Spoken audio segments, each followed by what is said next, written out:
Sumainyo ang Panginoon. At sumaiyo rin. Ang mabuting balita ng Panginoon ayon kay San Mateo. Papuri sa iyo, Panginoon.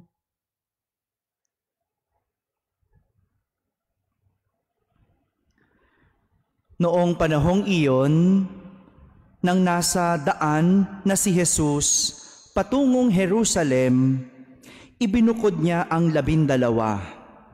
Sinabi niya sa kanila, "Aakyat tayo sa Jerusalem. Dooy ipagkakanulo sa mga punong saserdote at mga eskriba ang Anak ng Tao. Hahatulan siya ng kamatayan at ibibigay sa mga hentil. Siya'y tutuyain, hahagupitin at ipapako sa krus. Ngunit muli siyang bubuhayin sa 3 araw."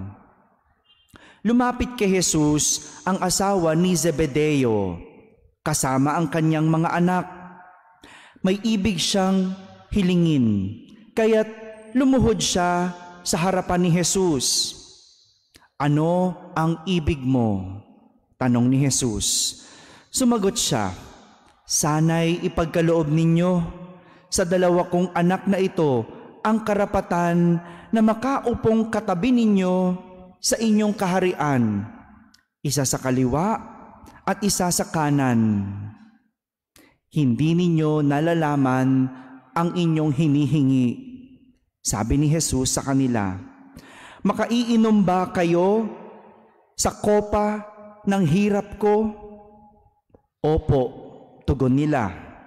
Sinabi ni Jesus, "Ang kopa ng hirap ko ay maiinom nga ninyo, ngunit wala sa akin ang pagpapasya kung sino ang mauupo sa aking kanan at sa aking kaliwa. Ang mga luklukang sinasabi ninyo ay para sa mga pinaghandaan ng aking Ama." Nang marinig ito ng 10 alagad, nagalit sila sa magkakapatid. Kaya't pinalapit sila ni Jesus at sinabi sa kanila, "Alam ninyo na ang mga pinuno ng mga hentil ay naghahari sa kanila, at ang mga dinadakila ang siyang nasusunod. Ngunit hindi ganyan ang dapat na umiral sa inyo.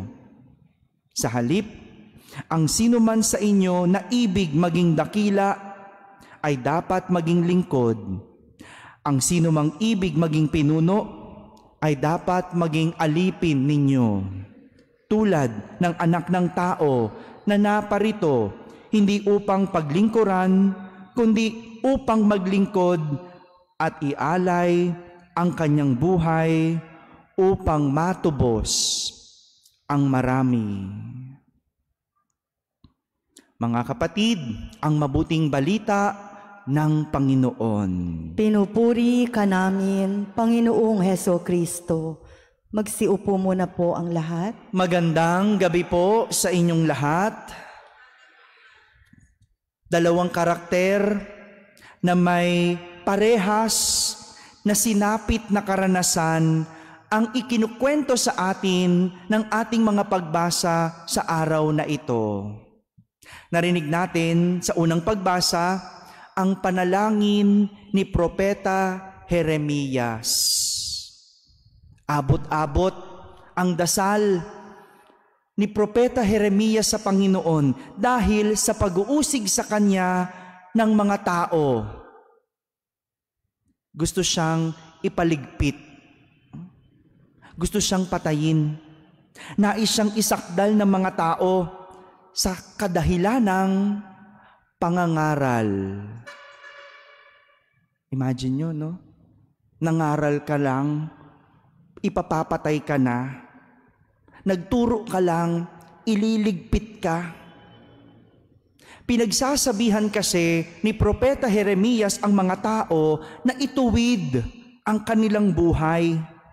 Pinangangaralan niya sila na magbalik loob sa Diyos. Ngunit sa halip na magpasalamat at tanggapin ang kanyang pangaral at mga turo, galit at pag-uusig ang naging sukli ng mga tao. Imagine ninyo, no? Nagsabi ka lang, huwag magnakaw. Paglabas mo, makakatanggap ka na ng death threat. No? Nagsabi ka lang na, huwag magsisinungaling. Di ba? Pagtalikod mo, kung ano-ano na sinasabi sa iyo. No? Kakatakot, no? Ganoon noon. Ngayon ba ganon pa rin? Ito rin po yung sinapit ni Jesus sa kamay ng mga tao. Parehas ng sinapit ni Propeta Jeremias. Pag-uusig, pagpapahirap, at kamatayan ng dahil lang sa pangangaral ng salita ng Diyos. Minsan, no, hindi mo maunawaan ang tao. Dahil sa kanya-kanyang paniniwala, hindi mo malaman kung ano ang mabuti at masama sa kanila. Pag pinagsabihan mo, sila pang galit. Turuan mo, ikaw pa ang masama. Gabayan mo, pakialamero ang tingin sa'yo. May gawin ka o wala, may masasabi at masasabi sa iyo. Di mo alam saan ka lulugar, no? Magtuturo ka pa ba o hindi? Pero naisip ko lang, yung taong magdanakaw, ang magagalit lang naman kapag pinagsabihan mong huwag magnakaw. Yung taong sinungaling lang naman, ang magagalit kapag sinabihan mong huwag magsinungaling. Pansinin nyo, yung mga taong ganon, nanuot sa kanila yung kasalanan. Pero yung taong nadala lang sa kasalanan, kapag sinabi mong huwag magnakaw, no? Yung nakapagnakaw lang dahil nadala, no? Wala kang maririnig doon. Yung taong sinabihan mong huwag magsinungaling, nakapagsinungaling lang dahil nadala lang ng sitwasyon, wala kang maririnig doon. Madaling magsisi yung mga yon. Pero yung mga taong nagagalit, kapag pinagsasabihan, yung mga taong nagre-react kapag tinuturuan, sila yung nanuot sa kanilang kasalanan. Kaya nga, sa panahon ngayon, maliligaw ka. Kahit ginagawa mo yung tama, kapag hindi mo alam kung bakit mo ginagawa ang isang bagay, maliligaw ka at mawawala ka. Kung hindi mo kilala ang sarili mo, sigurado masisira at mawawala ka. Mabuti na lang, malinaw kina Jeremias at Jesus kung sino sila at kung saan galing ang kanilang ginagawa. Alam nila kung sino ang babalingan sa oras ng kahirapan. Kilala nila kung kanino galing ang kanilang karunungan. At higit sa lahat, malinaw kina Jesus at Propeta Jeremias na ang Diyos ang kanilang pinaglilingkuran. Ang Diyos ang kanilang pinaglilingkuran. Ito marahil ang pinagdadaanan ng marami sa atin. Kaya nawawala sa sarili ay dahil hindi kilala ang sarili. Kaya naliligaw ay dahil hindi alam kung saan kukuha ng direksyon. Kaya namamalik ng pag-iisip ay dahil walang pinakikinggang pangaral.